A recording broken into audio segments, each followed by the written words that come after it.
Γεια σας. Είμαστε εδώ για να σας εξηγήσουμε πώς έχουν τα γεγονότα πίσω από τον μύθο της μάχης. Ποιες μάχες είναι? Της μάχης μεταξύ εμού και εσένα εναντίον των τρόλων.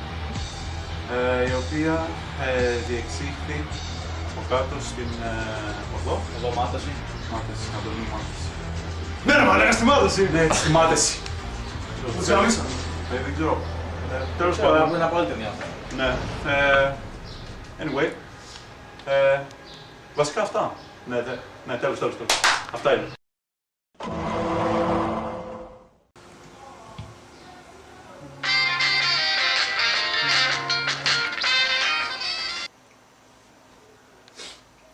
Ναι, έλα ρε μαλάκα, πού είσαι? Να σου πω ρε μαλάκα. Ακούς?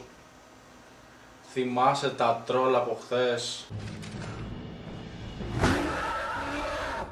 Στις 2 ώρα το βράδυ που παίζαμε, που τους έκανα report. Αυτοί φάγανε permanent ban, έχουν βρει το IP μας και έρχονται να μας γαμίσουνε.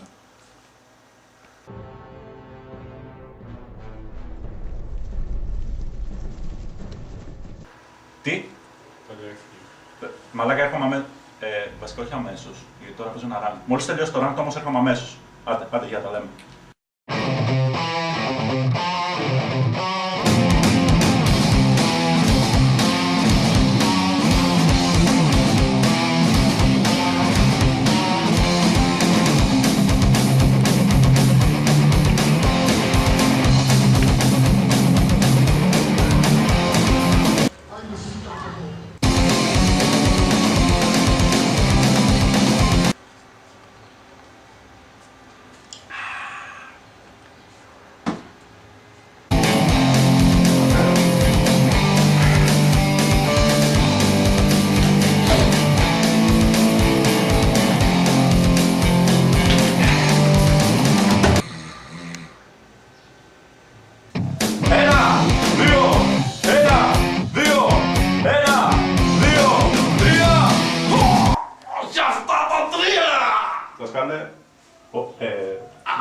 Δεν είπε συγκεκριμένο.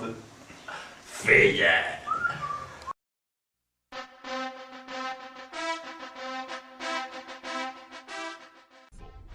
Even if it is breached, it would take a number beyond reckoning. Thousands to storm the keep. Tens of thousands. But, my lord, there is no such force.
Γεια σας και πάλι. Μάθατε λοιπόν πώς έγιναν τα πράγματα στη μάχη μας. Τελικά το παιδί από πίσω λέγεται Ρουφιόλας, Μίτσος Ρουφιόλας. Μην τα βάλετε μαζί του, είναι όσο αρέσουν κι εμείς. Μερικοί τον γνωρίζουν και ως Τσούμπου.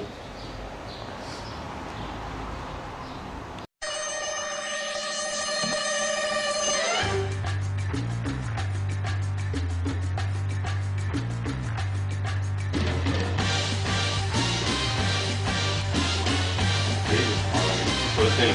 Ωραία. Και το... Έλα ξεκόλα, πάμε.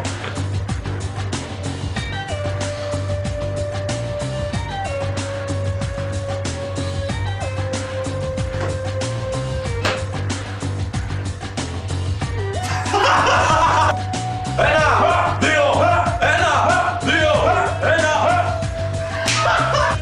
ένα, δεν έγινε. Έλα νου πάμε, αγόρι μου, αγόρι μου. Τραβάω ρε. Πού είσαι? Κάτσε περίμενε.